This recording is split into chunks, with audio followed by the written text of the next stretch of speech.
Good evening, everybody, and welcome to Lore Lords Airlines, where we're going to take you on a trip to Ireland. That's right, we're going to go visit our friends over across the pond. Not in the UK, though, in Ireland. Anyway, Atlas has got a fun one for us tonight. Atlas, why don't you just take it away there, friend? I fly Lore Lords Airlines for the ambiance. What would it be on a Lore Lords an airplane? It's our own plane. It's like, I would imagine every seat would have a headphones, like earbud, like disposable earbuds, and then a jack for them, like in the chair. You know what I'm talking about? I don't know if planes still have that, because I feel like the last couple times we were in a plane they haven't. But when I was a kid, they definitely did. And then a little screen where you can select your favorite Lore Lords episode to listen to. And you can only listen to Lore Lords. Yes. The bonus content is the smasher pass that Madam and I did that one time. Yeah. Any other content videos that we are a part of are available for a price. Like $45 a piece, because it's airline prices. Yeah, and I need to get paid. Your boy needs some cash. we all need to get paid, especially if we're paying for jet fuel for this plane. Oh god. Anyway, so all right. Lore Lords and we're in Ireland, baby. Yeah, let's go. This is episode 43 tonight. Yeah. We've and passed episode 30 just dropped on YouTube. So we're 13 episodes ahead. We're almost caught up, which is kind of rad. Eventually holidays will make sense. Yeah. Yeah, seriously. So yeah, today we're doing Cryptids of Ireland. I did an American cryptid episode a while ago. With I think it was 5 different cryptids in America. These kind of cryptid grab bag episodes are like my favorite to make, especially if I'm kind of like don't really have a topic in mind for a week, and I can put these together pretty easy because it's all just a bunch of bullshit found on the internet. To be honest, it's just interesting bullshit. Yeah, it's interesting bullshit. Like it's cool and it's cool history, but like it's not a thing that's like too much to get into. Like for example, I've slowly been working on the Black Dahlia episode for like 4 months now. Oh, man, and there's so much meat to that. Like there's like 4 books I want to like read so I know everything going on in this. Technically, I'm part of the lore. Yeah, I am too. But I didn't go to the location where her body was found, but I have been multiple times to her last seen location. Oh, that's pretty crazy. Yeah, I didn't mean to be where her body was found. I just happened to be standing there when I decided to check my Google Maps because I was like, where the fuck am I? And then I looked at my phone and it was just kind of like, this is where they found the body. And I was like, where? I zoomed in and I was like, I just looked at the grass in front of me. I went, oh. I'm here. I found it. Well, we're not talking about that today. Today? No, not today. Monsters. Maybe they kill people. Maybe they don't. Maybe they're not real. Or maybe they are. Yeah, and one thing I will say, doing research for this episode, is it's very hard to distinguish in Ireland today what's mythology and what's a cryptid. Like, you know, I like to think of cryptids as being things that have blurry photographs in existence of them. Sure. That's like one of my criteria. But a lot of most of these are both. Like they're creatures that exist in Irish mythology. And they're also cryptids that are seen today, or have photos taken of today, or stories of sightings today, kind of thing. Sure. And like I kind of mentioned in my source for this episode, it's just blogs and Wikipedia articles, history websites, mythology websites. I use history.com for a lot of things here. Like just you know, stuff as best I could find. I used a couple Reddit posts to look for stories. I didn't use most of them because they were just stupid. But you know, I tried to find as much non-contradictory facts as I could, but keep in mind a lot of the lore of the monsters in this episode is extremely old, dating back about 1,000 years or so. So word of mouth and many other different books and popularized media have changed details over the years. So if you look into these yourself, you'll see what I'm talking about. And then you'll also see some contradictions, and then I will even mention some contradictions as we go, because there's just changes and differences in these legends. So, without further ado, we're going to start tonight. We're going to start our first cryptid of tonight, which we have 5.5 cryptids. That's what I listed it as. 5.5. Okay. Yeah, there's a half in there. Is it just like a small one? It's one of them kind of has 2 sides. but it's just like a small one, literally small too. But the first is actually one we've covered before. If you listen to the ghost episode, the Phasmophobia episode, we did a little Halloween ghost one, where we covered the first monster cryptid mythological being of tonight, which is the Banshee. Yeah, I know about the Banshee too, so this is fun. Yeah, everyone's heard about the Banshee, I think, at least by name. Everyone knows a Banshee. Everyone knows a Banshee. That's my ex-wife. Oh, yeah. Hey, the way she wailed. So a very famous creature is the Banshee. It's a legendary spirit. It's a legendary wife. This is legendary wife in multiple parts of the British Isles as well, but the Banshee is most predominant in Ireland. We're only going to really talk about the Irish one. If you want to learn about the other ones, listen to the other Lords episode because we talked about them there. So when you go to a funeral in Ireland or Scotland, a common thing to see in these ceremonies is what's known as the keening woman. These are women who cry and wail loudly during the ceremony, often part of the family, but just as often, they don't even know who's dead. They're just hired professionals. Sorry, I don't know why that's just funny to me. Who am I screaming at? It is. What dead guy am I screaming at today? It is pretty funny. I think it's pretty hilarious. It's kind of offensive because I'm laughing at like an old custom, but that's fucking hilarious. Yeah, well, you say an old custom, but it still happens today. There's still churches that have women who get paid to be keeners at funerals when you do like traditional stuff. But it's so. I mean, it is very silly. Let's be honest. Don't feel bad. You're hiring someone to cry over someone you don't know. That seems almost like fake. Like you're trying. I feel like it has to come from like people who didn't have enough family members, but they didn't want to have. Is that a like real crisis actor? Yeah. That's a crisis actor. Oh, we found it. Okay. We found him. Okay, got it. That's what a crisis. Yeah. A keener is a crisis actor. Yeah. So they are meant to show a deep sense of mourning, because it's very common in Irish practice for everyone to be like as rigid as possible during a funeral. Like very serious and not crying. Okay. So they have this kind of get it. I mean, I just let it go, but yeah, they have this one specific keener to be like freaking out and screaming. So keening literally does translate into the phrase to weep or to wail. That is the meaning of keening. And Irish legend speaks of a spirit who acts as a keening woman for a family or individual, but they're not dead yet, but soon to be. And these are known as banshees. So that's what they are. They're these keening ladies. So horrifying. But it's before you die. The spirit comes and keens for you. Imagine just walking home from the pub. You know, you're just walking home from the pub, and all of a sudden you just like, there's this lady off in the distance just like come towards you screaming and wailing and crying at you. It's like, oh god, why? And there's a popular story in Ireland that's like a urban legend kind of thing, where a man was drunk leaving a pub, if you will, and when they were leaving, they're like, who is this woman screaming outside? Everyone's like, what are you talking about? There's no woman screaming outside. And he goes outside, comes back in, he's like, you don't hear that? So two guys come out with him, and they hear it outside, but like faintly. Oh. And they're like, what is that? He's like, I don't know, it's so loud. They're like, no, it sounds far away. And this one guy's like, no, it's super loud. Whatever, I'm going home. So he gets in his car, turns it on, drives into a lamppost and dies immediately because he's drunk off his ass. Well, yeah. Oh, don't drink and drive. So yeah, that was a drink. It's like a drink and drive, like don't drink and drive. Obviously, like little urban legend in Ireland. Be a great ad. Yeah, that'd be a great ad. But it also like a banshee scream. Yeah, it also incorporates the banshee into the little legend kind of little story. They never say the name banshee in it, but you know that's obviously where it comes from. I found that story a lot when looking this up, and apparently, if you know an Irish person, they probably know it because I guess it's a common like thing. That might be like the thing they tell all the tourists when they go visit. Like, have you heard of the banshee? Have you heard of the drunken yard banshee? So when you see a banshee physically, they often show up physically, and you can see them as women wearing white or gray cloaks, often with long white hair or red hair, usually those two colors, flowing out of their raised hood. Oh, but red is in like Irish redheads. Yeah. Okay, got it. Yeah. Got it. Okay.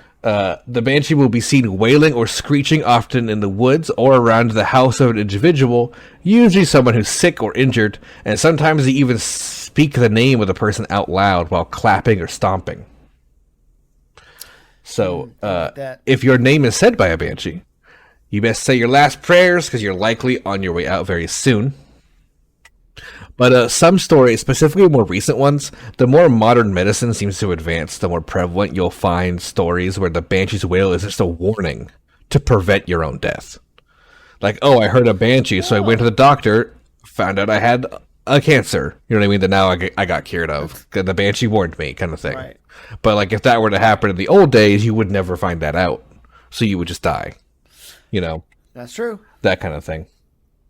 So they're really not very good. Yeah, they're not. They should just be able. If they can say someone's name, they should be able to say, "Hey, something's wrong with you. You should get checked out." Like, instead of just screaming your name at me, it's like, please just say what you want. Tell me what you need to say. Just tell me what's wrong with me, please.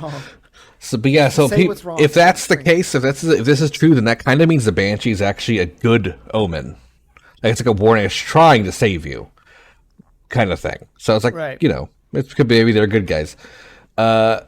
So yeah, if you see a doctor and find a problem, maybe you decide not to go out that night, and you find out that where you were going, like a major accident happened, and you didn't die. Right. That's another example of a banshee not like.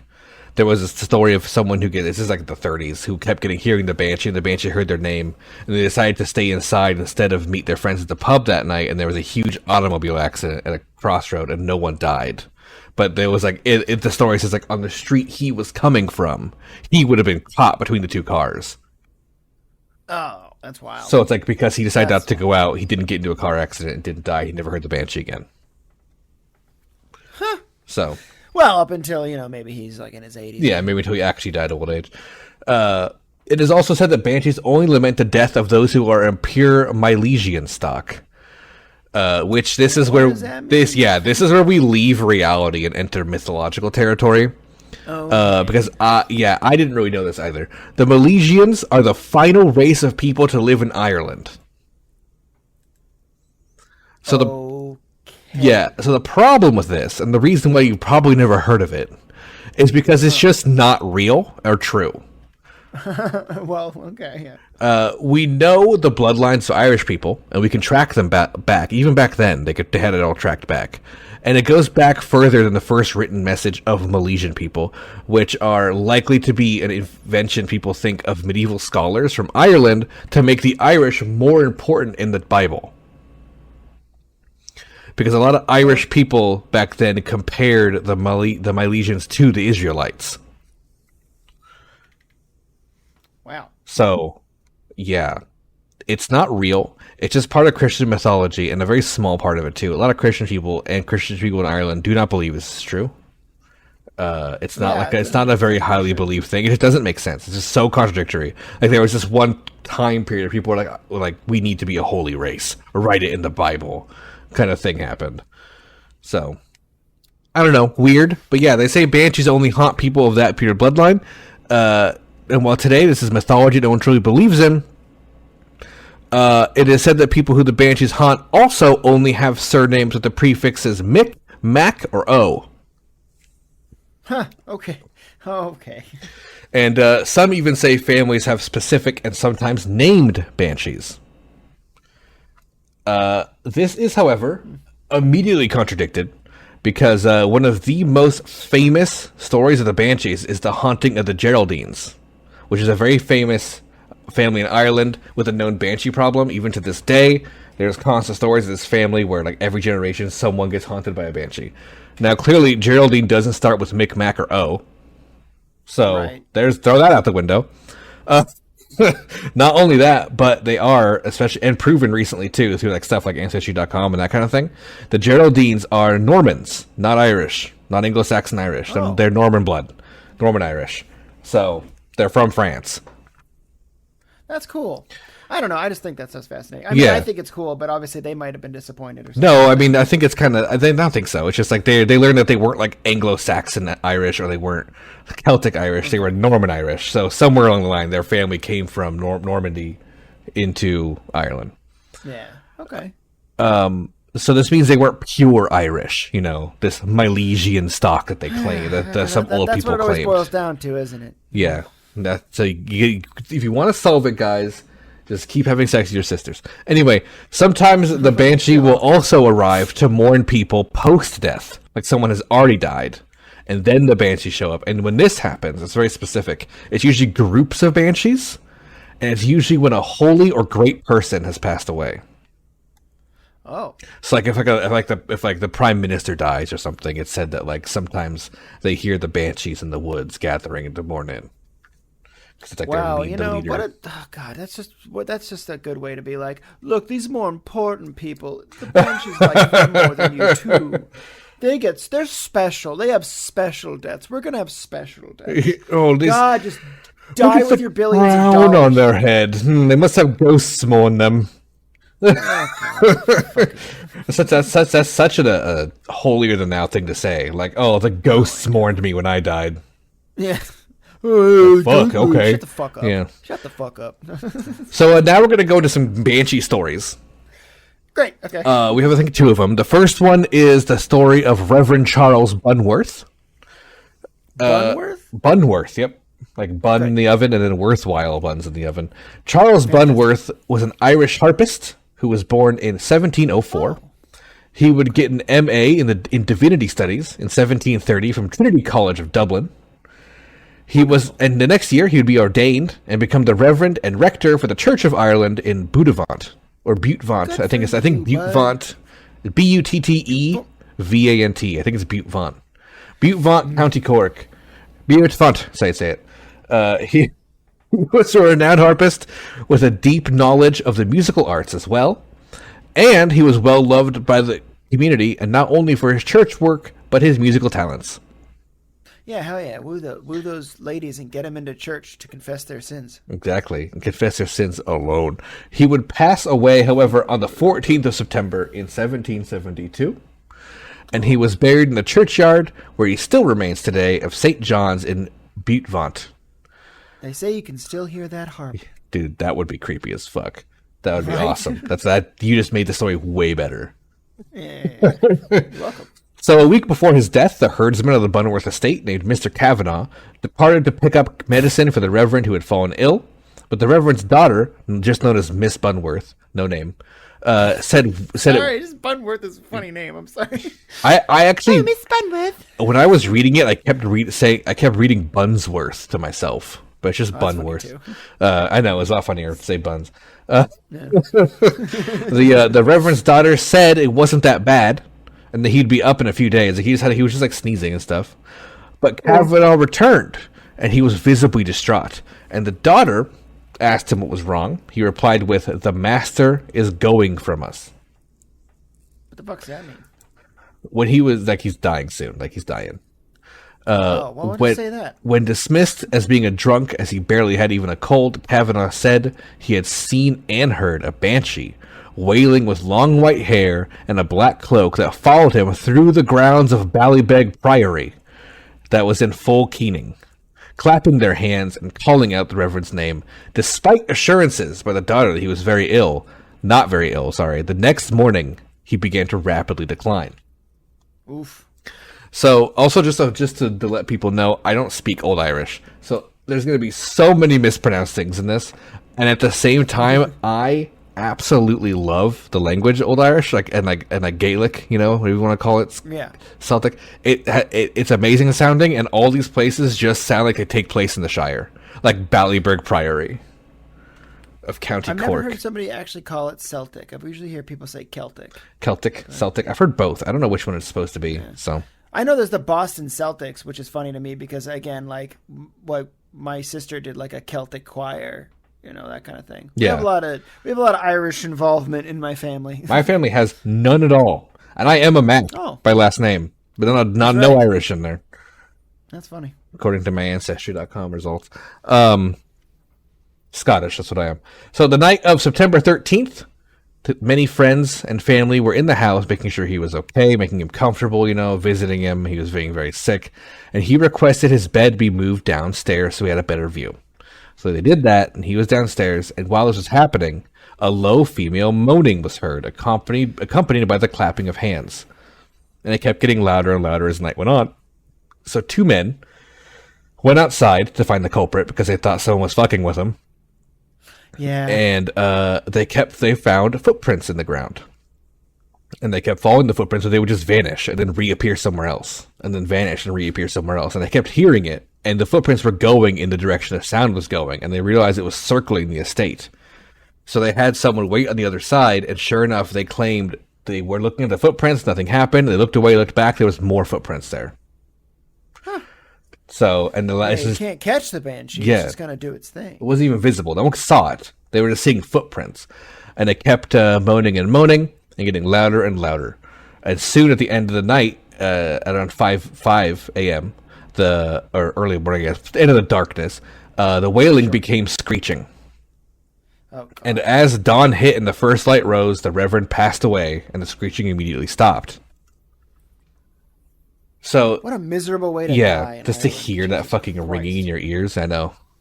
This is one of the most witnessed cases in a more recent time, even though it's the 1770s, so it's not that recent. But there's a lot of witnesses. Everyone here accounts this happening, this shouting. Like all the people who were there gave statements saying there was just moaning and screeching. We went outside, we couldn't find anything, kind of thing. So it's got a lot of people saying it happened. Whatever, take that for what you will. Next story we have, which are for our final Banshee story. We have the most one of the most famous and oldest stories of Banshees, and this is the story of Abe Hill. Abe Hill is the name of the Banshee. This one actually has a name because this Banshee is still around today and is listed as the guardian spirit of House O'Brien. Cool. And I think. Yeah, sure. I don't know if that's good or not, but O'Brien is a very, as you could imagine, big clan in Ireland. A lot of O'Briens out there. Definitely heard the name before. Yeah, very big clan. So in 1014, a great battle took place known as the Battle of Clontarf, and the leader of the clan was Brian Baruma. And at the end of this battle, things were going not too great for their team, but he knew he was going to die in the battle, and the reason he knew, he told his generals, is because the night before he was visited by Abe Hill, the family Banshee. And this Banshee didn't scream at him in the story. He just told him he was going to die in battle the next day. See, that's what Banshee should be doing. Yeah. That's just, hey, bud, it's me, a pal. I have some really bad news. This time so, it's you. Yeah, but the other side of that is allegedly the Banshee also told him he has to die in battle. That's so sad. Saying that, if you don't die in this battle, your kingdom's going to fall apart. And they will, your dynasty, the O'Briens, are going to end. So he did go into battle, and did in fact die in the battle. And their little nation who was fighting in this war did in fact win the war, even though they were losing before the battle. His death spurred on the troops enough to win the entire war. So the Banshee was right. Wow, that is pretty wild, actually. So there you go. They also say that night of the battle was taking place, you could hear the Banshee screaming. Probably was just a scream of people getting slaughtered, but it could have been a Banshee. So not only that happened, Abe Hill is still cited often to this day, and has been throughout history. And she is known to live and haunt the area called the Rock of Cragley, which is near the old palace of Kincora. Do you see what I'm talking about these names? It sounds so sick. They're so cool. Fantastic. This is literally like Lord of the Rings, like the Palace of Kincora and the Rock of Cragley. I don't know. They sound so epic to me. I agree. She is seen there today in modern descriptions of a Banshee. Red, white hair, cloak. She has white hair, but there's also people who witness her in the more old style of Banshee, which we did talk about in the Phasmophobia episode, which is when you see a woman spirit crying while washing bloody clothes in a river. Yeah. So she is seen like that sometimes. And similar to what you brought up in the last story, she plays a magical harp. So if you're around the rock, sometimes they say in amongst the wind, you can hear notes of the harp song. And it's a very beautiful song, but if you follow it, you will die. Oh. So don't go towards the song. But listen to it from a distance and then go home. Yeah. And it's also known as the Perish Song of the Banshee. There's a Pokemon move called Perish Song. I think this is where this comes from. So there you go. That's cool. There you go. It's a move. It's a move where you play a song, like a little music note hits them, and they faint in 5 turns. Oh, so, whoa! You know, kind of cool pair song. That's a brutal. But what learns that? Psychic? Yeah, I think you die when you do. I think it's a ghost type, which is ghost type banshee. I'm just now connecting even more. That's a ghost. Yeah. It might be 3 turns. Sense. It might be 3 turns. It might kill you. I'm not sure. It's been a long time since I've used a pair song. Anyway, so that's it. That's it for banshees. We're done. Get the ghost. Put a bag on it. Zip it tied. Put it in the box. Back to the Ghostbusters. We're done. We're done with banshees. We're leaving ghosts. We're kind of. There's another ghost later. But we're going, for now, into a more monster one, which is one I've actually wanted to talk about on the show for a long time. Part 2, we have the Selkie. Do you know what a Selkie is? Oh, why does that name sound so familiar? You probably have heard of it and things before. There's also, I think there is a famous ship called the Selkie in history. But the Selkies are a mythical creature. So we're going to go ahead and talk about it now. This is a creature that is commonly seen across the UK. Yeah, go. Is this in a game? Is a Selkie for sure there's Selkies in some kind. Oh, yes. I believe there is Selkie the Witcher. That's what I got from then, probably. Okay. So Selkies are creatures commonly seen across the UK, but they're primarily seen in Ireland, Scotland, and the Shetland Isles. Oh, okay. Can you name 3 commonalities between those 3 places? White people. White people, gray skies almost 99% of the time, cold as fuck, and a lot of fish and coastal regions. Yep. So checks out. that's their haunt, I guess. So the Selkie is a mermaid or siren variant. The biggest difference is they have, instead of like being half fish, half man, they have the ability to shapeshift into landwalkers or sea creatures. That's how I'm trying to be. And wait, what? That'd be cool. I'm just you want to be able to shift. Do you think you get bitten by a Selkie, you become a Selkie? Let's go find out. Selkie might be savage. Okay, so so yeah, they turn into landwalkers by taking their tail off or removing their skin. Those are the two, like those phrases seem to be used interchangeably. What a Selkie is visibly is they're, instead of being half man, half fish, they're half man, half seal.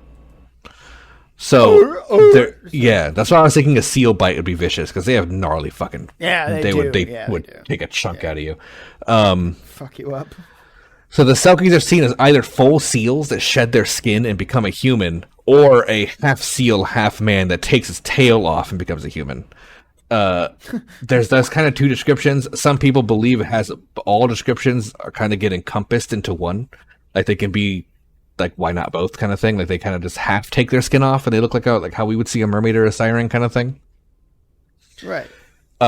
So the word Selkie translates the Scot word for silk, so which is Selch, silk, like that, which just translates to gray seal. So that's where the word comes from. They're Selkies. The shapeshifters are often seen by coastal villages, usually rural areas, and they try to hide what they are as best they can. These guys also show up in Norse legend, but only by description, not by name, as they just call them sirens. Oh, I know where Selkie is from. It's from My Hero Academia. There's a hero named Selkie, and he's literally a half human, half seal. Oh, well, there you go. The show has a Selkie. That's so, and he's a good guy. That's good. The Selkies are kind of good guys. They're not really bad monsters. Or cryptids, cool. I guess. All right. I knew, I was like, where's this fucking name from? And I was like, it's My Hero, right? Yeah.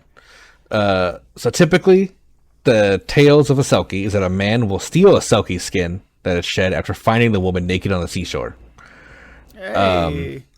And then the Selkie, who is now naked and has their skin or tail hidden, is forced to marry the man because they have no way to go back to the sea since they can't swim anymore. So they gotta get married. So they gotta get married to the man. That's just literally what they just always get married. I don't know why. That's such a jump. That's such a jump. Like, yeah. Oh, you transformed into a human? I gotta put a ring on it. Yeah. Well, it's more like the Selkies. Like, oh no, I can't find my tail. Guess I'll marry you. Yeah, it's like, why not learn how to read at first or something? Like, now we're engaged. Hooray. Or learn how to gather berries or something. I don't know. Yeah. It's yeah, no, not just like go have a life on land. Just don't get married immediately. So often, what happens is after they get married, is she will bear children to the man, but Jesus, they're so fast. yeah, They're so yeah, fast. you know. But she will never stop dreaming of her return to the sea. If the Selkie finds her skin anywhere, she will quickly take it and return to the sea immediately. More recent stories, especially child stories, the Selkie comes back to land every now and then to visit the kids. But the older stories nice. just imply that she doesn't give a shit and leaves them immediately. Just like, I'm out of here. It's like, bro, look, man, I've tried dating all over our little village. There's like all 6 women. They all rejected me. 2 of them are my cousins. What should I do? Well, if you really want to get married and have some kids, I know a real quick way for you to do it. You literally just summarized the story we're going to tell. But Okay. But next, we talked about the ones who get married, but what about the male Selkies, Pat? Because they're out there, and they're just as prevalent, actually almost a little more prevalent than the female ones in the lore.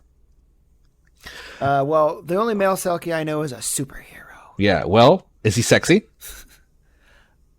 I don't think so. Okay, hold on, let me Google search him. Because he looks like a seal. So, no. Oh, do they have a seal head? Oh, yeah, he's like... No, this is not, no, this is not sexy. Maybe this is some people, but not to me. Oh, yeah, some people probably find him sexy because it's the internet and, yeah, you know. Yeah, that's fine. That's not a furry, though. That's like a, well... It is technically. They have their mammals with fur. They just go in the water. True. Maybe it is a furry. Yeah, it is a furry. You could be a seal furry. Okay, furries are fine. So male Selkies, their human form is very attractive looking. Think sexy merman, you know? They often are very attractive to women, and women fall in love with them almost on first sight. Which, I mean, I get. So if they're visiting islands in like crazy frozen wastelands, it's probably just a bunch of fat fishermen who smell bad all the time. Oh, so you're right though. So these really hot like dudes coming out of the water, like, hey there, like that's probably pretty attractive, you know. That would, yeah. I mean, that's literally what's in our cologne commercials. It's just guys wearing those like you know, tighty whitey looking bathing suits coming out and being like, "Sup, Felt some blue. Gonna look like me." Dior Sauvage. Anyway, so the male Selkies targets women who are depressed. Oh, that's a lot of Americans right now. Oh, they're awful. Oh, dude, Maine and Rhode Island are probably like full of Selkies. Yeah, probably. They definitely came over there. Yeah. So the probably male Nova Scotia too. Sorry. Oh, Nova Scotia for sure. I mean, they don't talk about it in the lore, but they would have had to, right? They would have had to have migrated over. It's not that far, all things considered. No, and especially nowadays, you get on a boat. So, but even if you're not depressed, it'll target a woman who's just down on their luck. Some women seek out Selkies to have some kind of excitement outside of their boring gray fishing village life. Yo, that's what I'm talking about. See, some people girls need to get some sealed dicks. Exactly. Oh my god. Jesus. Okay, so it is said women who fall in love with Selkies can call them back to land at any time by crying into the sea. That's dramatic. Yeah, so I guess they taste your tears and like, my woman needs me, and they swim over for a good fucking. If a child is born of a man and a Selkie, of a woman and a Selkie, they are said to have webbed hands and feet, and sometimes claw-like fingers and toenails that need to be constantly clipped to avoid being noticed. Oof. Well, you know, otherwise they could probably live a pretty decent life. And Yeah. that kid's probably a profound swimmer. Yeah, absolutely. They've been the next Olympian. So, a popular story is a story of a woman named Ursula of Orkney, which Orkney is not Irish, I know. It's an island off the north of Scotland. It says islands at the top of Scotland that are classed to Orkney region. Okay. So, she not only fell in love with a male Selkie, but she bore its children. The children were said to have webbed hands and feet with nails made of a horn-like substance that need to constantly be shaved down. And, top it all off, her lineage is still around today. And one such member of the family is named Walter Trail Dennison. And he claims that the descendants of his family, and some still do, have webbed hands and feet and thick horn-like nails. Bro. Yo, are Selkies real? So this guy who says this is a folklorist who claims he's part of the family. I looked into him. There is paper trail evidence to it. There is also a couple evidence of family members having webbed hands and feet. Again, like we talked about many times, myths and stories are often ways to excuse things or give a reason for things. So it's thought that it made...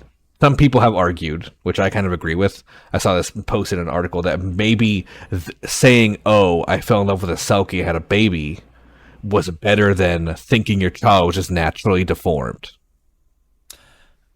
Oh, that's sad. So that's a good point. Yeah, that might be why that is a thing.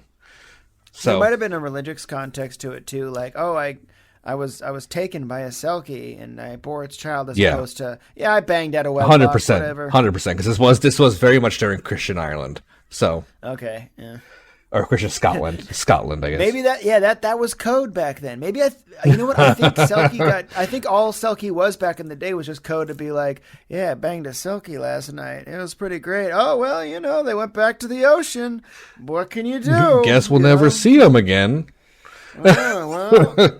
Don't cry in the water. You'll bring your Selkie back. Wink. It's booty call. All Selkie 100%, needs is booty call. 100%. So, in Ursula's tale, the Selkie promised to visit her at the seventh stream of springtide. I'm not really 100% sure what that means, but looking into it, I think it just means 7 years.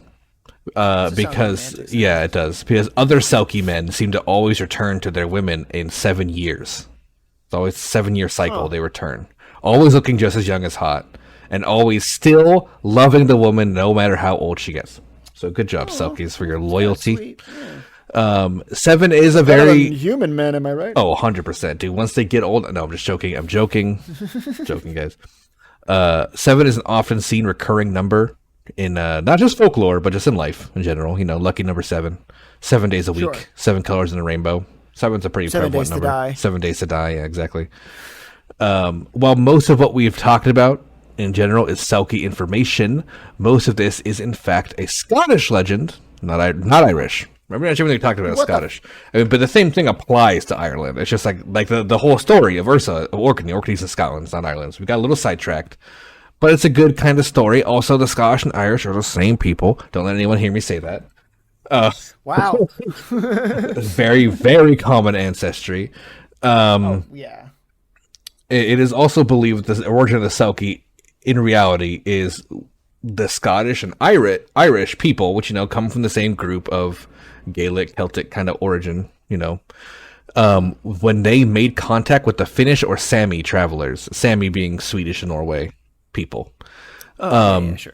Because the way they would travel, especially to the northern islands of Scotland, which is very close to Norway, is they would the Sami, I think I say it, and Finnish, people would travel on kayaks, personal kayaks, and they would use these kayaks, and they were made of seal skin, and they were usually covered in seal fur, and they would wear seal fur clothing. So basically, it was Norse dudes coming over, hot Swedish dudes coming over to Scotland and Ireland to bang the ladies. Literally exactly what it was. That's fucking hilarious. No, that's probably why I have that in my blood. I was probably a result of one of those. Or because I'm Irish and I have like Swedish or something. There you go. Like Denmark. You're a Selkie. You're a Selkie. So I'm a Selkie baby. The female side of it, I think, is a little even more depressing because it's probably female Finnish or Sami travelers who landed, couldn't speak the language, and were kind of led into a marriage with a dude who found this stranded woman on a beach. Why is it always when it's a dude it's like awful and creepy, but it's like when it's a lady it's nice and romantic, which is good. I'm glad the ladies win on that one, but well, I guess the lady Selkies lose in that case, but God. Yeah. It's weird, but that's likely what it was, because you could also imagine how, like, back then, like the year like 800 or something, if you were seeing, or even earlier, if you were seeing, especially from afar, a man get out of a kayak and take off their sealskin coat, they might look like they're shape-shifting into a person. Right, yeah. No, that's a really Yeah, especially because they weren't making seal skin clothes. No, yeah, seals weren't that prevalent in Ireland and stuff during that time. And also on the side of that, talking about how if you steal the woman's tail, she can't get back to the ocean, probably taking their kayak. That's fucked up. So man, it's like, oh, can't get back. I got your kayak, kind of thing. So it's like, I'm stuff like that. You. Gotcha. You're mine, literally. Marry me. Rings on your finger. Can't speak Irish. Doesn't matter. Married. Just God, probably exactly what happened. Yeah, exactly. Dude, Swedish babe. Let's go. Anyway, so. Yeah, I mean, you're not wrong. We're going to talk about our first story, or only story, really. I guess second, because I talked about the Scottish story. This is the only story we really have. This is an old one from Ireland. This is the one you kind of summed up earlier. This is the story of Thady Rua O'Dowd, who was a chieftain of Ireland, who was tasked to find a wife upon his rise to leadership to get an heir, but he was struggling to find women. So... Fucking no game. Dude. Yeah, Get no. That Andrew Tate have top G class. Going. He didn't have enough. He didn't watch enough Andrew Tate vlogs. So he didn't know what to do. So he ended up going to a beach and finding a selkie who had removed her tail to walk on land. And he immediately steals the tail and hides it, having no alternative to return to the sea. The selkie, who is named Eve, agrees to marry Thady. So, Thady. I'm going to call him Thady because he's pathetic. She ruled as his queen and would bear him 7 children. Good. Sorry about that. Oh, God, that poor girl. One day, their son would notice that Thady checked out his well-hidden selkie tail in his hidden little secret shed, and he would kayak. Yeah, he would mention this to his mother. So Eve would check the location and sure enough find her tail, and she was unable to resist the sea and immediately put her tail back on. But in this story, she wanted to take her kids with her because Thady probably had a lot of small dick energy and was a pretty abusive dad. Like sounds like it. However, he couldn't fit 7 kids under her arms going into the bottom of the ocean because I guess they could breathe water or something. I guess they can breathe the water. I don't know. So what she did instead is she put 1 kid under each arm, so that's 2, and turned the other 5 into stones because I guess she can do that, and then carried them to the bottom of the ocean to the home of the Selkies. Did they go back from being stones? I don't know. But I guess that happened. These are my 7 kids. He points to 4 4 regular humans and then 3 rocks on the ground. Or no, it'd be 5 rocks and 2 normal kids. And I imagine the 2 normal kids like, please take us home. We don't know her. We don't know her. Those are just rocks. She's crazy. We saw her pick them up at the beach. So yeah, because that all makes sense too. Because you can't put 7 kids on a kayak. Yeah, you could probably fit maybe 2. Yeah, and if this was a real story, I'm imagining she just tried to take the kids and they drowned, or maybe just left them behind, or even killed them because he was so bad of a dad or something. I don't know. I mean, I imagine she probably would have tried to rescue them, and maybe she tied them to the back of the boat, and she just kind of That's what I mean. Yeah. Maybe they drowned on the way or something. So that's why there's only 2 of them survive. They couldn't all fit or something. What happened. So yeah, Selkies are sighted today. Selkie sightings do happen, especially in living coastal areas. The more remote, the higher the chance. As mentioned before, I don't know if I even brought it up yet, but I did in the script. I don't think I said it on the podcast. So there's been an increase in mermaid sightings. Do you know about this? No. There's in these last couple years, basically since around 2019, start of the pandemic time, mermaid and siren sightings have skyrocketed, massively. TikToks, Instagrams, people just posting it online. A lot of videos of mermaids and sirens allegedly being seen by fishermen and stuff. So some people argue that if this is true, global warming may be irresponsible because multiple other undiscovered deep sea life have been discovered due to that. Things rising up in the water. So, that's just kind of it. It's just one of the sirens, Yeah. I mean, people have been losing their goddamn minds over the last few years, so... fuck it, all right, pandemic, woo, mermaids, wee! You know what I'm saying? That's basically what I was saying. I don't really believe any of this mermaid stuff. It's a huge thing. If you want to look into it... I want to believe. Yeah, just Google, mermaid sightings, and you'll probably see a bunch of stuff. There was a guy who was a fisherman and he has like a ton of like videos of like hearing songs at night in the ocean when there's nothing else, and like allegedly seeing things that I just think look like colors in the water, but he claims are like mermaids swimming around. Weird. Everything that's taught me about it is just don't go towards the sound. So I would try to ignore it. Mermaid sightings, and the first thing that popped up was, where can I find a mermaid at? Why? Don't ask. Don't worry. Well, here you go. Some of them: Japan, Florida, Vermont, South Korea, Canada, Florida again. Florida is most. Florida, I think, is where that fisherman guy is. I think he's in Florida, and they go fishing in the Gulf. You can also watch The Little Mermaid. If you could, yeah. Or it's made a sequel movie where there's even more mermaids in it that's direct to TV and apparently not canon. Anyway. Oh. Next, we're going to go into the third creature, which is also the 0.5 that I mentioned earlier. It's included in this one. And we're going to go into detail into Ireland's most famous creature. Can you guess it? Number 1, Ireland. What do you think of?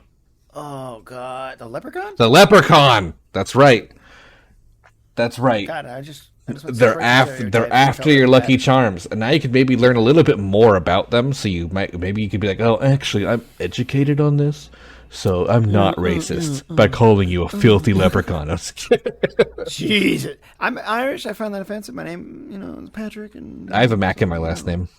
So, as we all know, leprechauns. You know what they are. I'm not even going to bother describing it. You've seen the movie. Yeah, you've seen the movie, maybe. But you've definitely seen Lucky Charms. And it's likely to be the most popular creature of Irish folklore, I think. Yeah. It's cemented itself into the widely celebrated St. Patrick's Day because everyone loves an excuse to get drunk, so everyone loves St. Patrick's Day, and people like to dress up as leprechauns. But what exactly is a leprechaun? And how much is it like the cereal-loving guy we know? Let's find out a little bit today, because leprechauns are actually a type of fairy. As you know, we kind of talked about it in the Changeling episode, how all these different regions and their fairy beliefs, right? Like the Fae and the Fae realm and the fairies, like Ireland, Scotland, and England. This is like where they kind of come from. Like that's where all the fairy culture is. I like fairies. And the leprechaun, yeah, fairies. It's such a vast thing. Like if I was to do an episode on fairies, it'd have to be like a 10-part series because there's like a billion of them. So leprechauns are thought to be a type of fae known as a solitary fairy. So what this means is they're a fairy who decides to live alone or in small groups of their kin instead of living with the fae, and they choose to live in our mortal realm instead of the fae realm. Okay, well, that makes sense. That's why we find them in little trees and stuff. Exactly. That's the Keebler elves. They're basically leprechauns. Leprechauns are not particularly bad or good. They live a rather neutral life. They are pranksters, like a lot of fairies are. But they don't do anything too egregious, only causing minor troublemaking for a quick laugh, also trying to get the other party laughing at the situation as well. Like they try to prank you, but not to the level of it's just a prank, bro. Not that level of prank. Right, sure. Like don't you look silly? And you go like, yeah, I do look pretty silly, kind of thing. And you both hug each other at the end, kind of. That's their kind of prank. They often make a living out of being shoemakers or cobblers, spending most of their time making or repairing shoes of their kind or other fae who need their shoes fixed. But their most popular clients are actually humans who have secret deals with leprechauns. Usually this entails leaving your shoes by a tree at night and then coming back the next morning to find them fixed, usually with some kind of like sweet bread with it that they baked for you as a treat, and you just leave them a gold coin. That's about it. That sounds nice. Yeah. I like them. No, leprechauns are pretty good. They're pretty chill dudes. Yeah. Not like the movie. They're pretty chill. Yeah, no, in real history, they're pretty chill dudes. They are usually seen, yes, wearing green hats and coats. But it is just as often that they wear red. They usually will be about 3 feet tall, red or gray beards. In Fae culture, green is the color of a troop fairy, which means ones who live amongst their kind, while red is the color to indicate a solitary fairy, meaning that you are usually on your own. This is why leprechauns are actually recorded in older stories as almost always wearing red, because they usually live alone. But sometimes they do live in groups, so they get their green coats. In mythology, they are thought to be descendants of the Tuatha De Danann, which are the original mythological inhabitants of Ireland, which is I wrote this in the script. This is apparently famous enough to not be seen as a typo in Microsoft Word, because like every single thing I've said in this about like a creature, even the word "fae" is typo marked. Like every region of Ireland, it says it's a typo. Every last name is a typo. Most of the monster typos, but apparently Tuatha De Danann is enough to not be a typo. So yeah, I was just like, whatever. That's fucking wild. Apparently, it's a well-known legend. So they are said to be the inhabitants before those Melanesians that we mentioned earlier arrived in Europe, and that legend states that when they arrived, they basically killed and forced the Tuatha De Danann out of Ireland. And they say that the ones who didn't leave the island were forced underground into small tunnels, which caused them to get their small size and warp them into fey creatures, leaving them as the leprechauns we know today.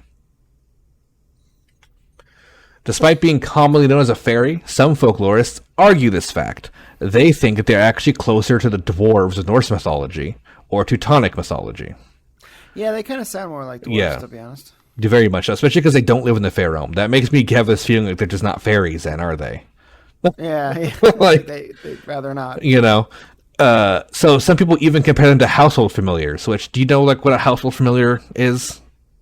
My cat is a familiar. No, kind of, a little bit. It's so like that'd be like more like a witch's familiar. A household familiar would be like, you know, like I don't know if you've heard the phrase like the household gods, like honor the household gods. Yeah. That's like when you have a little statue. Like, say you have a little statue to like Zeus in your house, and you're honoring the household god. That statue is your household familiar, and it can become alive via mythological, magical means or whatever at times. So some people can think leprechauns are more like that, especially with the more cobbling angle of things. Like maybe you have a leprechaun in your yard, and he becomes alive and active when you want him to fix your shoes, kind of thing. I don't know. That's a sad purpose. I hope he has something else to do. That is a pretty sad solo purpose. But, you know, some people believe it's more likely to be that than a fairy. But yeah, this does, and like we mentioned, does add up to a lot of stories that they just like don't live in the fae realm. They're just like little dudes who hang around and kind of make shoes for us. So there's one story I have of leprechauns in history. This is the story of Fergus Mac Letty, the king of Ulster. It says, one day he fell asleep while taking a break from his kingly duties on the beach. He then gets woken up when 3 leprechauns are dragging him into the wash, so he wakes up with a rude mouthful of salt water. Jesus. He gets upset, and he wakes up with the prank midway through the drag and captures the leprechauns, and they then agree to grant him 3 wishes that they're allowed to be released. 1 each. Oh, I've heard this one, I think. Yeah. Actually. Yes, like catching leprechaun gives you wishes. So, right. What's the most common wish? Do you know? It's part of the leprechaun story. Kind of. Oh, pot of gold. Yeah, where's your pot of gold? That's the myth. So now, I haven't mentioned that once. So we're going to talk about I honestly was like, maybe we won't end up mentioning that at all. It's not, it is not mentioned in the Wikipedia article about leprechauns. Once. I had to look. I had to go like through multiple things to find like and like specifically look for like why are they involved in rainbows and gold? Like what is this the connections? I did find it. So the origin of their magical tale to be able to make you rich is actually directly linked allegedly to the Viking invasions. Oh, cool. In 795, the Vikings invaded Ireland, and the Vikings were well known for burying gold and other kinds of loot in undisclosed areas. So they could eventually return to the island to retrieve the wealth when they couldn't fit on their boat. So legends say leprechauns would follow the Vikings around and see where they buried their treasure, dig it up, and hide it in a location impossible for humans to find. The legends also say that they would use their powers to travel to the end of a rainbow to bury their treasure. And that's the connection, is that the end of a rainbow is somewhere a person can never reach, because they don't exist. You know what I mean? So, like, we can't ever get to the end of a rainbow. So, true, right. We can't reach it. So, right. That's it. The money is there, but you'll never get it. Yeah, so, and it's rumored that they have to get there, you have to go into the Fae realm, of course. So, when they grant your wish, that's not too hard. They'll go get your money and bring it back. Leprechauns also have to count things. They have extreme OCD. So if a leprechaun is trying to get you or torment you, throw some rice in the ground and it'll stop. You'll have to count it all. Oh my god. Another thing about leprechauns is they can't lie. So when you get a wish for them, they have to honor their word. So that's kind of cool, I guess. There's multiple stories of leprechauns hunting people down to hurt them. I don't know why. Couldn't find a story. I think it's a modern idea to make them more monstery, because there's no old stories of them chasing people down and hurting them. Like maybe, I mean, if leprechauns could be a mixed bag, there could be 100%. Yeah. Also, maybe if you killed if you killed its wife, it might want to get you. So, well, what I mean? Like maybe that's all it is. Like, don't slight a leprechaun. Don't be an asshole to it. Don't be like short stuff and kick him across a field. Like, just give him a coin and he'll make you cool shoes. Yeah, or like cookies or something. Yeah, he'll give you a cookie. Yeah. Which I love that. I think that's where the Keebler elves have to come from, because it literally says they put the shoes by a tree outside. And they'll bring it back with a tree. Like, here's your shoes, and a little cookie for you, buddy. Yeah, Keebler elves are not elves. They're fucking. They're leprechauns. Yeah. Yeah. They wear green too. They do wear green. Yeah. So leprechauns aren't alone in being a small bearded man with a love for messing with humans and money in Ireland. There exists another one, much less talked about. This is why it's my 0.5 of the leprechaun part. Oh. This is the cluricon. As opposed to leprechaun, it's cluricon. Is that a Decepticon? No, con the same way. Leprechaun, Chaun. Leprechaun. So these are jolly little dudes, and they're cousins of the leprechaun. But the cluricon missed their chance at fame, and that's probably because they were too busy being drunk off their ass. As cluricons are a fae who loves to drink more than breathe, and they will often be found in pubs, breweries, wine cellars, taverns, and people's homes wherever you store your alcohol. Oh, god damn it, we got another one of these assholes in our wine cellar. Yeah, that's kind of the way they're treated. Hey guys, what's up, everybody? It's fucking party. They're mischief loving, just like their cousins are. But usually they don't do it because they're just too drunk or not creative enough because they're heavy drinking. Yeah. Wow, that's sad. They're just the loser leprechauns. Literally, it's kind of what they are. Deadbeat leprechauns. That's so fucking funny. They don't have any real more features save for one to distinguish it from leprechauns proper. And a lot of folklorists believe that they're just a mistake of classification and they're just drunk leprechauns. Yeah, I think that. But leprechauns don't want to be associated with the alcoholics. Yeah, that's literally. No, they're a different species. Yeah, that's literally what it is. That's literally what people think it is. That's not racist. That's just ableism, I guess, because there's alcoholics. It's fairest. They gotta go to therapy. It's fairest. The problem with saying them as being one thing is they do actually have one distinct feature. And that is that they carry around at all times a pewter mug or beggar's cup. And in this mug or beggar's cup is a coin known as the lucky shilling. This magic coin returns to the cup after being spent, which is how they're able to always be drunk, because they always spend their money and get their money back. Wow, that's such a really boring power. I mean, if it costs a shilling for an ale and you have a shilling that never runs out and you love getting drunk, that's all you need. You're set. That's the only thing you can really buy. Yeah, that's about it. You're into it. We know a shilling can get you a long ways back in those days. So, Fair enough. So this is also a reason as to why humans want to catch them. As you could imagine, an infinite coin is valuable. Yeah, that'd be pretty dope. I would like that. Yeah. I'm not I'm making fun of it, but I'd still take it.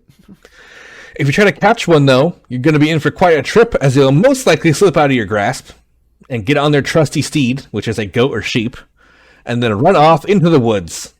If you do manage to capture one, however, unless you bind it in iron chains, they're simply going to vanish the moment you blink or look away. Man, that's a power to have. Yeah, they also have that power, but so do leprechauns and every other fairy, basically, in existence, so it's not really why I mentioned it. That's why you can never find fairies. They just vanish. They call it phase shifting into the Fey realm. They just go boof back away into the Fey reality, kind of like going into the upside down, right where you are. So it looks the same. Fey realm, whatever. Right. So Clyricon fit pretty commonly into mythology as well.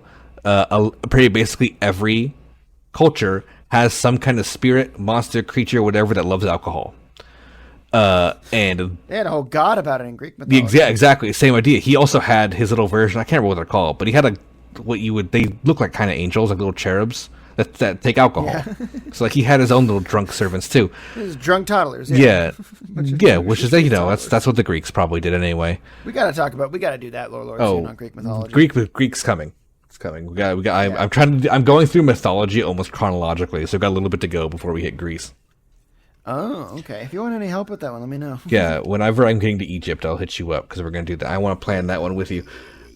So, the reason why I looking into it basically and just coming to my own conclusions as to why every culture has these alcohol creatures is they're basically seen as ways to explain people stealing alcohol to your boss when they ask why the alcohol is missing.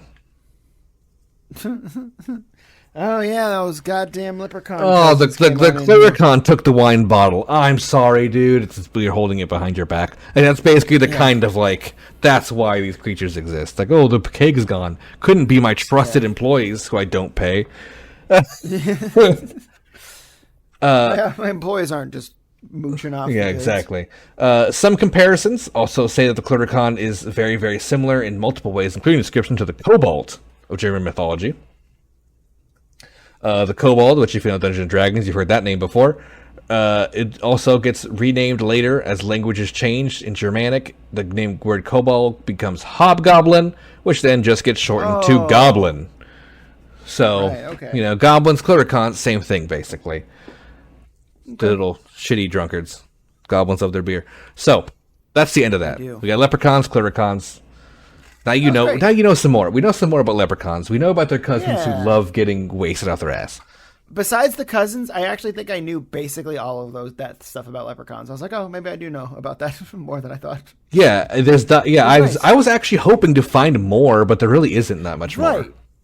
Yeah, I guess it really is kind of the stereotypes that you hear about. Yeah, the one thing I didn't know was the shoemaking thing. I didn't really know that was like I didn't know they were like professionals. Yep, like little cobblers. I mean, again, there's zero Irish in me, so I don't have any Irish stories in my life. Also, they can do tailoring too, like make clothes and stuff. But they always make clothes only their size. So if you ask them to make clothes your size, they won't. Or they'll try to, but you can't wear it. It'll be too small. Yeah, classic. They'll be like, "Look at the shirt I made you. Where's my coin?" And you're like, "This can't fit me." And they're like, "Thanks for the coin," and they'll leave. Thanks, pal. Put them in, and they click their heels and disappear. Yep. Well, I don't know about that, but so the last two things here are going into more of the darker cryptid territory. Things that are more. I also do have honorable mentions, by the way, at the end of this, because there's more than 5 cryptids in Ireland. But this was nice though that we had a lot of fun, happier, not so fucked up stories. It's just some hot seal people. Some fun cobbler, little short cobbler people, and some ghosts. Kind of try. They're freaky, but maybe they're good guys. We talked about. They're kind of trying to warn you, like go to the doctor. It's got to be a better way than screaming at me. Maybe it's just how they speak. That's just their language for go to the doctor. It's a bad language. It's a bad language, dude. We should have tried harder to make a language. So part 4 is the puka. You ever heard of it? No, but it sounds like what's forming on my tummy right now if I don't start doing more crunches. Oh, okay. I hope, for your case, hope not. The puka is not a very good dude. I have a feeling we're going to see this in Phasmophobia one day, because it is a type of ghost and spirit from Ireland. Some people say it's a fairy. Some people say it's a spirit. Everyone's going to say everything's a fairy in Irish cryptology and lore. So these things are seen all over Ireland primarily, but also Scotland, Wales, Cornwall, the Channel Islands, and even Brittany. But most prominently, Ireland. Was that? I said classic. Oh yeah, the classic Irish people. Just claiming something as their own. Anyway, so puka literally translates to he-goat in Old Irish. But the puka is actually a changeling of sorts, as it can shift between the form of any animal or human. They usually show up as an attractive man or woman, or a human child even, like in distress, like help me kind of thing. And these spirits are not generally good guys. They live deep in the mountains and hills, in the dark crags and cracks of the earth. They're often drawn as gross ass looking shadow people, trying to steal your soul. Cool. The puka is often a portent of oncoming doom. Even if you have an encounter with one that's positive, like it helps you out, they are the trickster archetype in mythology. Oh. And they are servants of the Lord of Lies, which is, Satan. So, yeah, sure. So, they are present in Christian mythology as servants of Beelzebub, and they're present in Irish mythology as servants of the trickster god, whatever it was at the time. So you're right, Loki. Sure. They would be Loki servants. Yeah. So these, there is stories of them being helpful, such as they do sometimes help farms grow their crops. They're also seen as fertility spirits. So if you get visited by a puka, your fertility goes drastically higher, which might not be a good thing, depending on what you're trying to do in life. Right. However, most of the cases are them causing rampant destruction and chaos, often ending in misfortune and loss, and sometimes even death. So pukas can speak human languages, and they often prophesize doom to those who they speak to. The puka is also known as the boogeyman of Ireland by many people, and has been blamed for many sudden deaths and misfortunes throughout history. And my favorite part of this whole thing, this is the origin of the Easter Bunny. What? Yeah, so here's why. So their most common shifted form is rabbits, often large rabbits, and they are fertility spirits. And do rabbits fuck like crazy? Rabbits fuck like crazy, and the rabbits also, so they're fertility spirits, so they shift their ability to appear as a rabbit, and they hand out gifts when they're usually rabbits, aka eggs full of chocolate. Oh my god, this took such a weird left turn. So this is one of like 5 different Easter Bunny origin theories that exist out there. That's so funny. But this one is off the puka theory of the Easter Bunny is one it origins from a lot of small villages in Ireland. This is like the village Easter Bunny tale, right? And it got even more popular of an idea when chocolate became a thing, because pukas often hide treats for people in places, and chocolate being the common treat is like, that's like, give someone chocolate. So, hide chocolate around, chocolate egg, whatever, works out. Right. But what? That's so weird. Is that the Yeah. of like being in? Okay, go ahead. So the fertility, they're fertility spirits, remember? So they go out and they hand out eggs, which are often symbols of fertility as well during spring, Fair. which is the springtime, and especially old Irish, very very highly worshipped. The turn of the harvest, the end of the winter and beginning of spring, right? So rabbits were around, pukas were around, disguising themselves as rabbits, giving you eggs. Rabbits don't lay eggs. If a rabbit gives you an egg, something's extremely suspicious about this. It's probably a demon. I would step on it immediately. If a rabbit handed me an egg, I'm gonna step on it. That's if sad. it pulled out hands, if a rabbit pulled out human hands and gave me an egg, yeah. I don't know if I'd step on it, but I'd probably run. Yeah, I would kick it, run away. It's a good example. Yeah. So they're not only prevalent in Easter, they're also prevalent in Halloween. Because again, giving gifts, small treats. It's kind of something they like to do. Trick or treat. They might kidnap you and suck your soul out through your ass, or they'll give you a little egg with chocolate in it. Or they'll do both, because they're tricking you with a treat to take you out at night. So what they would do on Halloween a lot is they would disguise themselves as children's parents and offer them treats and say, "Come with me, kid," and take them out. And the kid would often never be seen again. Sometimes they would. There's stories of children who would willingly, they knew this, like, my parents are in the room, you're offering me up, but I'm going to go with you anyway because you're going to give me treats, and I'm just going to run the fuck away. That reminds me of that TikTok of that guy who's just kind of like, what do you do if somebody asks you to go in your van? And he's like, well, I'll go in the van. He's like, no, don't go. No, you don't go in the van. Okay, I won't go in the van. What if he has chocolate? Oh, I'm going in the van. Going in the van, yeah. Yeah, I've seen that, yeah. I fucking love that. So yeah, there's a lot of Halloween origins, a lot of trick-or-treating origins, but dude, Halloween would actually have a great episode because 100%. of all the different spooky traditions that there are around the globe. Like, you know what I mean? In America, we really know Halloween and Cinco de Mayo, and Yeah. that's probably the only two like death days that we really know about. But Yeah. there's so many, and they're all over the place. They're Not just not around, Cinco de Mayo. October. Not Cinco de Mayo. Well, no, not Cinco de Day Mayo. of the Dead. Oh my God. Day of the Dead. Day of the Dead. Jesus Christ. Holy shit. Racist. No, I know what I'm talking about. No I swear joke. to God, Day of the Dead. Oh God. So yeah, a lot of puka are again a part, just a kind of like a weird local Irish Easter Bunny origin. They're also a weird Irish Halloween origin, not Halloween, but trick or treating origin. Yeah. Like they're kind of often associated with that, and even today, people say it's a common thing to say, "Watch out for pukas." Like I guess like it's a thing. It still just sounds like something like, again, like, oh, you're getting a little chubby on your tummy, Patty, a little puka going, you're eating too much chocolate around Halloween. It can also be spelled like 20 different ways. I spelled it Pooka. It can have an H on the end. It can be HA. It can be like PHOOK. There's so many. It's stupid. Anyway, there's another one in popular writing that we all probably know. There's a play by this guy named Shakespeare called A Midsummer's Night Dream, where there's a character named Puck. I see puka? Puck is literally the English translation of the word puka. Oh, He's a little spirit. He's kind of a fuckwad. So yeah. Well, I knew that. Yeah, I knew he adds was a up. little fuckwad spirit. Yeah. So they actually think Puck is just a misnomer for puka because of Irish and English accents crashing. Puck's a great character. So though. puka kind of turns into puck, and they kind of the thing. Yeah. So yeah, Puck's great. Also, one of my favorite characters is playing Dota. So there you go. But yeah, so he was a puka. Shakespeare probably knew this. So he wrote the character directly as a fairy who causes shit, who's got literally the same name as a type of Irish fairy.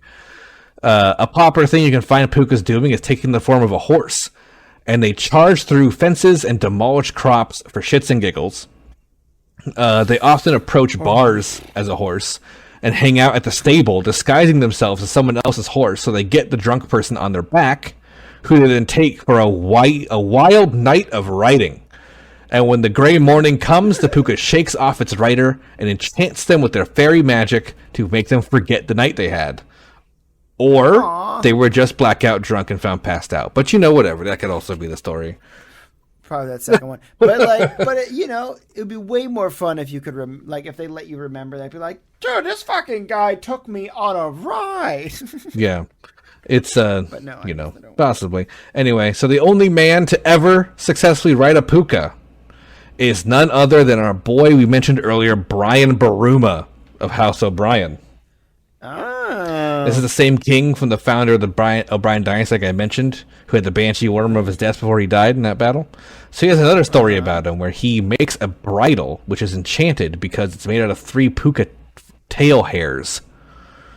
And he makes this bridle, puts it on the horse he finds out is a puka, and with that combined with his physical prowess, he was able to win out in the end and control the puka. That's good. Good for him. So after the puka got so wasted and tired from trying to get him off his back, he basically was fainting, and the puka agreed to do anything basically to get away, and he said 2 promises. You have to make 2 promises to me. First is that you no longer are allowed to torment Christians by ruining their property or causing any harm to them. But just Christians. Just Christians. Yeah. Irish. Come on. Secondly, you were never allowed to attack an Irishman who wasn't drunk or abroad with evil intent. Those are the 2 promises, and the puka agreed, and then disappeared, and then didn't uphold its bargain. Well, of course not. It's just want to get the fuck out of there. Also, they're servants of the Lord of Lies. So yeah, they're not going to say. You probably shouldn't take their word. So they didn't hold up their end of the deal. But that's the story, of the puka and him. More modern tales. Sound less fun. They're. I like a selkie. Yeah, not as fun as a selkie. That's for sure. More modern tales make the puka out to be more of a ghost or spirit, not shifting shapes, but possessing creatures or possessing people. And they even are said to wear the faces of those recently departed or long departed, so maybe even their own faces, but just as a ghost.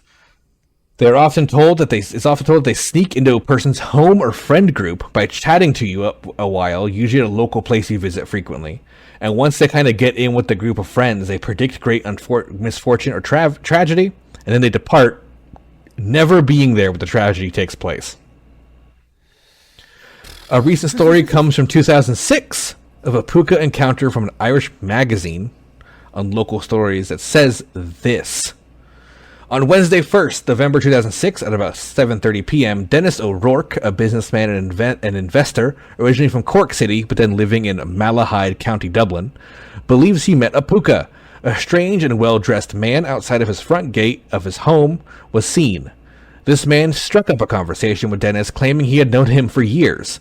He went on to tell Dennis all about his family, true facts he could not have known, going back 3 generations, and how over the years they had lost and gained money. This man, who did not give a name, also said that the family's finances were based on more than just heritage, and they were also subject to the greater economy of the nation of Ireland. Over the next couple years, O'Rourke witnessed not merely a fiscal fall of country, but his own financial ruin, including his own business and family going bankrupt and losing the 2 houses he had invested in. Jeez. So he believes that this puka gave him the doomsaying ability of like, you're going to lose all your money and everything you invested in, and he did. So, sure. Kind of like a banshee, but instead of dying, it's money. Yeah, instead of dying, you just die financially. You go bankrupt. Yeah. So puka encounters like that are rare, but people do report them today. There's plenty of photos of things like ghosts that look like they have tails in Ireland, and people are like, it's a puka kind of thing. It's believed by many these creatures do in fact exist, especially those who are more spiritual and less Christian, believe heavily in pukas, and that they haunt certain areas of Ireland, but also the surrounding areas as well, just not quite as much. Usually a lot of people in the Brittany region of France or Cornwall of England have puka encounters as well. We have one more cryptid tonight. Last one. All right, let's go. And this guy, I love this cryptid. This guy's one of my favorites. Okay. He is a certain creature that has a lake to live in, like another famous cryptid from another country close by. And he even has a blurry photo. Right. So this is the Dobhar-Chu, I believe you pronounce. Dobhar-Chu. The Dobhar-Chu. The Dobhar-Chu. I think it's Chu, not Chu. The Dobhar-Chu.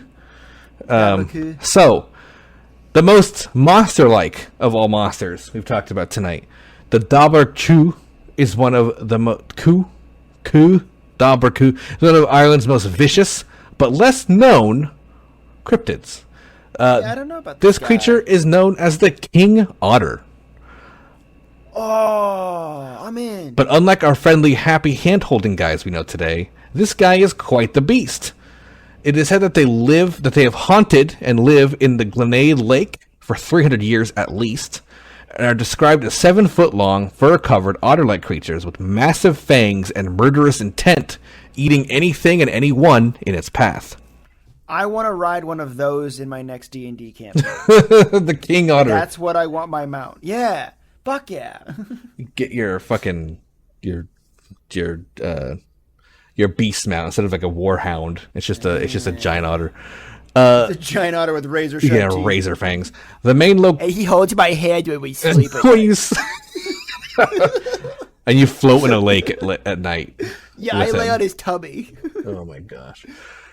So the main location that these things are sighted is Glenade Lake, like I mentioned, which is located in Leitrim, Ireland. It is not the only place that they have been spotted. In fact, they're spotted in basically every lake in Ireland and river. But this lake is very deep and very murky.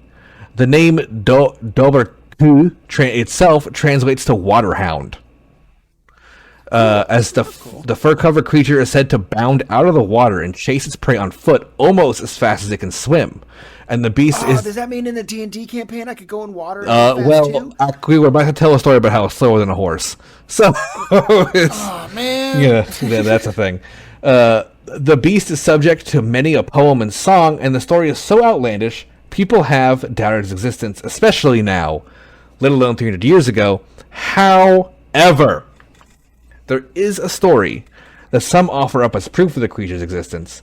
It's not, but they offer it up as proof of the creature's existence because it is written upon a sandstone grave marker located in Conwall Cemetery in the townland of Drummonds near the valley of Glenade. Again, great. God, that's so much Irish shit. Great so Irish names. Conwall Cemetery in the townland of Drummonds near the Valley of Grenade. That's a quest giver telling you where to go. Right. Yeah, that's what that is. Yeah. That's what that is. So this handsome, this so much cooler than fucking. Let's go to Charlestown. Yeah.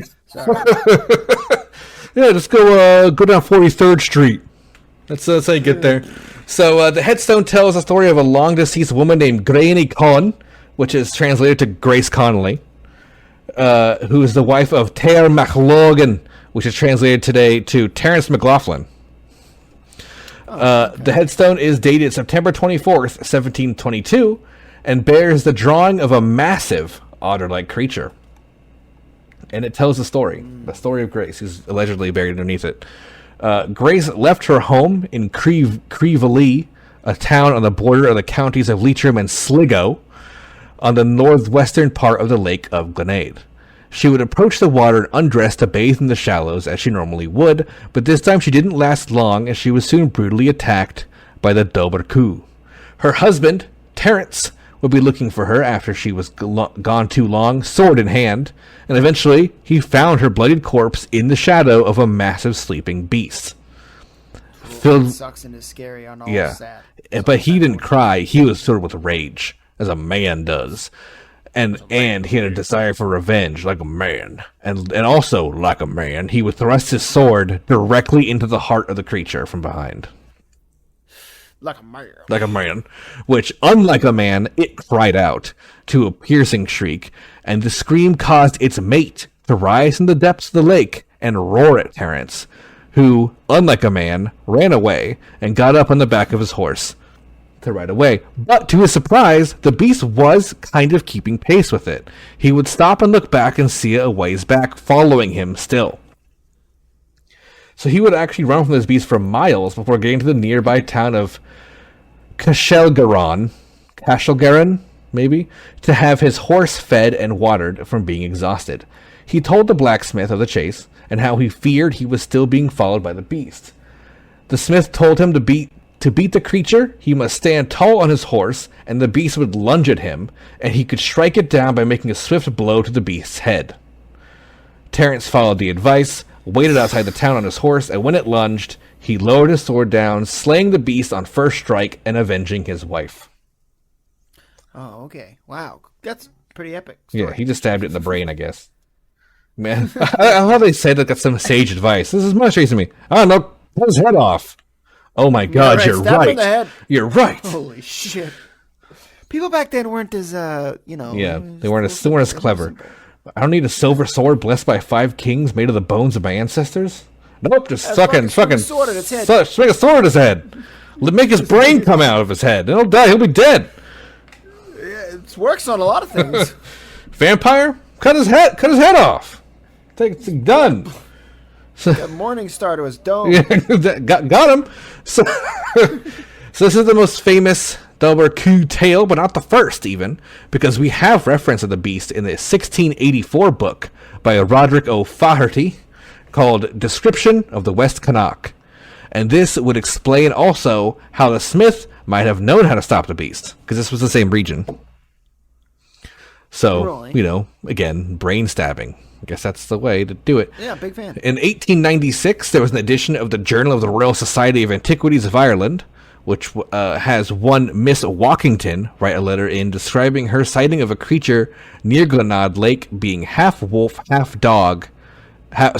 wolf dog, half fish, and then descending into the lake at high speeds. Her letter would be responded to by another reader, one Mr. H. Chichester Hart, who had heard stories much like this one, and would go into detail about how the Dober Coo is its name, and even calls it, quote, the king of all lakes, the father of all otters, whose muzzle could be run through rock, end quote. Cool. Yep, that means my D&D character's definitely going to get it. Definitely going to have it. Most recently, we had a sighting in the year 2000, which is where the blurry photo, I think, comes from, allegedly. Wow, okay. How do you spell this, by the way? I got to look this up right now. DOBHAR-CHU. The photo I saw was on a blog post about Irish mythology and had a big blown up photo of a lake with this blurry black line in it. That was it. Just nothing. Oh, looks sick. Absolutely nothing. Yeah, the art of it looks kind of savage. So in 2000, the noted Irish artist Sean Corcoran witnessed an appearance of a Doparku in a lake while visiting Connemara's Omi Island with his wife. He said, quote, "The creature swam the width of the lake from west to east in what seemed like seconds, and then bound onto a boulder, giving it a haunting screech and then disappearing into the dim lake." End quote. Oh, he saw a lot. So the screech also adds up with the legend of the screech it made when it died, which called its mate. So maybe it's like a mating call kind of thing. Like that could be. I'm trying to look up the picture, but I can't find it. Yeah, I literally was just a black and white photo of water with a black line in it. There's somebody made a magic card of it. It was I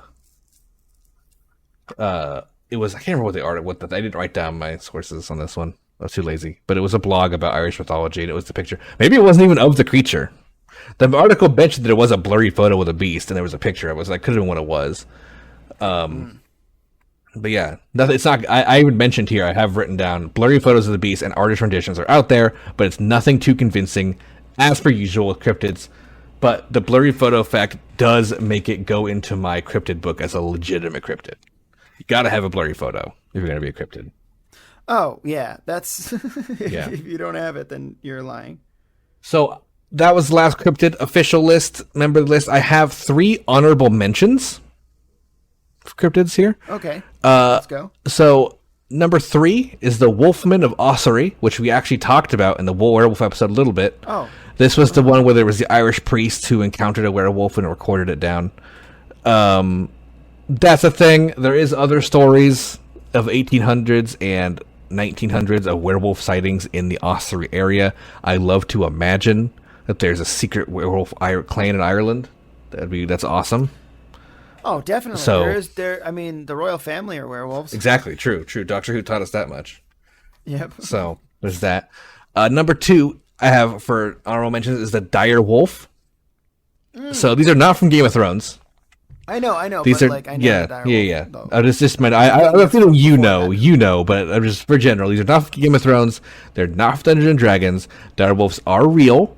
Were real, I should say. They're ancestors of the wolves we have today from the Ice Age, 12,000 years ago. They were fucking massive. They're fucking massive. They're huge. They were much bigger. They had thick legs and square heads. That's one of the biggest defining features. They had like a square, like a flat brow almost. Kind of like how, some dog breeds have like a kind of squarish skull. Like that's kind of like what they had. Many sightings of this creature occur in Ireland today. There's plenty of blurry photos too. And many people who look at these blurry photos just say it's a regular wolf. And I do think, I think a lot of people just don't understand how big wolves are.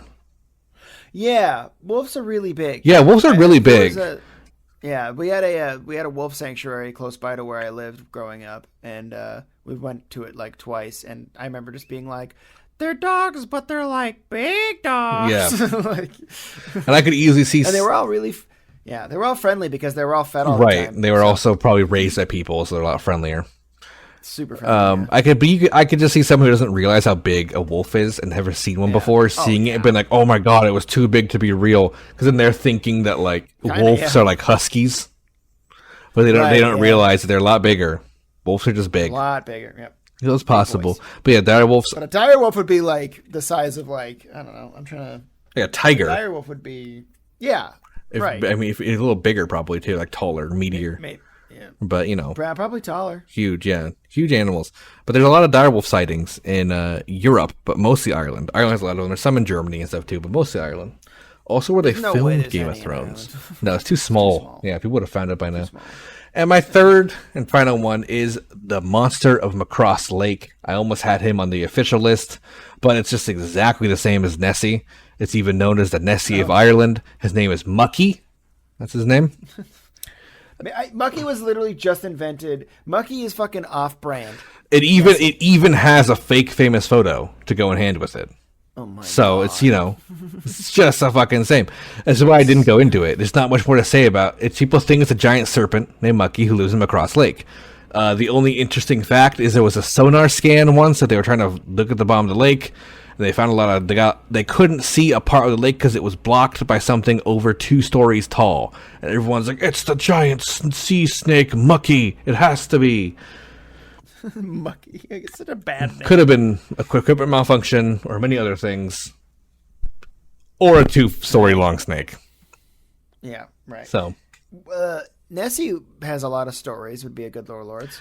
yeah, going into Nessie, Nessie could be its own thing for sure. Yeah. It's like Bigfoot. Nessie and Bigfoot go together, and they both have evidence that have been proven fake, and they both have stories that have not been proven fake. They go on and on and on. So yeah, in the Loch Ness. Would you ever do a Bigfoot episode? Yeah, probably. Okay. One day. It's something. I'm not like a big Bigfoot person. It's not like something I'm into. I get it, but I'm not as big. Yeah. When you taught me about Wendigos and Skinwalkers, that blew my mind. I was like, dude, fuck Bigfoot. These things are way more interesting. 100%. That's kind of like the wavelength I'm on. Yeah. As far as that goes. Anyway. Yeah, but that's the last honorable mention. That's the end of the Irish cryptids. That was fantastic. Yeah. I love that. You know, it's funny. I actually knew way more of the stuff than I thought I did. I have my grandmother's from the UK. She's from like England, but like, you know, they're close. They're close so enough. I heard a lot of those stories. Also, I mentioned a lot of these things being also in the UK areas. So right. That's you true. know, there's very few things solely Irish. Like Leprechaun is the one that's like just Ireland. Yeah, and boy howdy did they write that one. Oh God, I never shut up about it. God, I don't shut up about leprechauns. No, I'm just kidding. But thanks guys for listening tonight. That was a lot of fun. I like, obviously the cryptid episodes are always bangers, and they always provoke a lot of awkward commentary. Yeah. But yeah, it was good stuff, Alice. Thank you. Yeah, of course. Thank you so much for listening. Thank you for being here and letting me ramble on about monsters again. No, you betcha. See you later, guys. Later.